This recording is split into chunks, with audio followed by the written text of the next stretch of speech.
if you're an outside contractor working with Halliburton, you know, those Halliburton guys may be getting $400 or $500 a day, and that's what Halliburton is paying for you to be there. But the third-party contractor that you're working for has to make his cut, so you may only be making $200 or $300 a day for the same work that you're really deserving much more.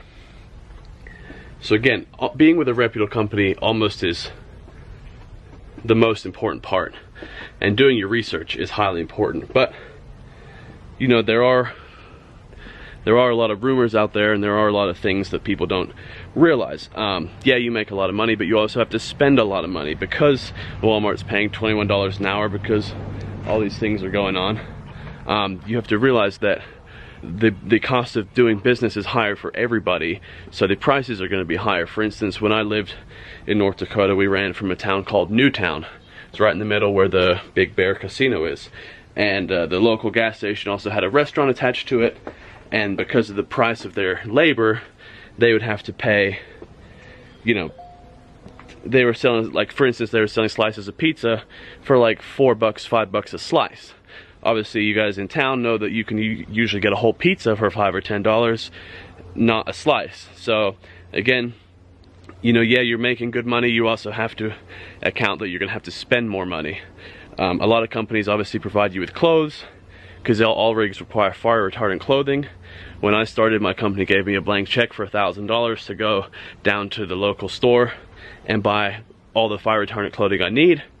Again, if you don't go with a reputable company, that's going to be an expense that comes out of your pocket as well for no reason.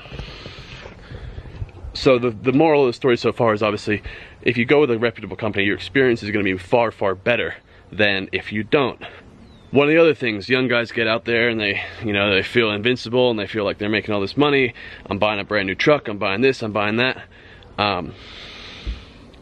You're not invincible, and you have to remember, in the middle of North Dakota, an ambulance or a life flight could be 5 hours away.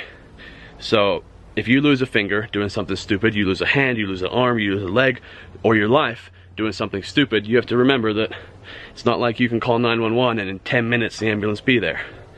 Okay, I've seen a lot of guys take risks unnecessarily, and you have to remember, yes, you're getting paid a lot of money, but it's still only oil.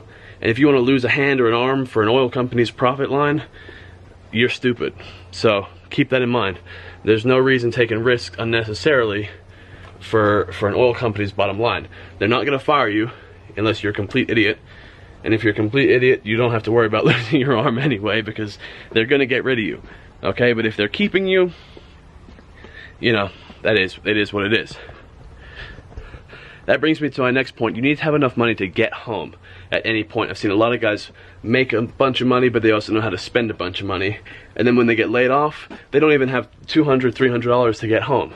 So they end up staying there, doing crime, doing drugs, and you know, stealing metal, whatever crime. You know, crime is prevalent in North Dakota because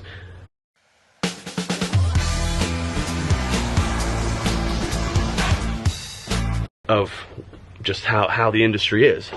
So one thing you have to remember is keep that nest egg. If you're gonna be the guy who spends a bunch of money, keep that nest egg to make sure that you can always get yourself home. When I was considering going overseas as a contractor, the company suggested that you actually had $10,000 in case anything happened. You could get yourself back to the United States, but obviously being in North Dakota, a couple $100 should suffice. You know, worst case scenario, you can get a Greyhound bus back to wherever your family is. One of the other things, and one of the biggest mistakes, the number one biggest mistake that I see a lot of the younger guys, and actually guys of all ages in the oil field make, is falling into that whole like taking care of my girl back home mentality. I've seen guys at the airport picking up their wives and girlfriends or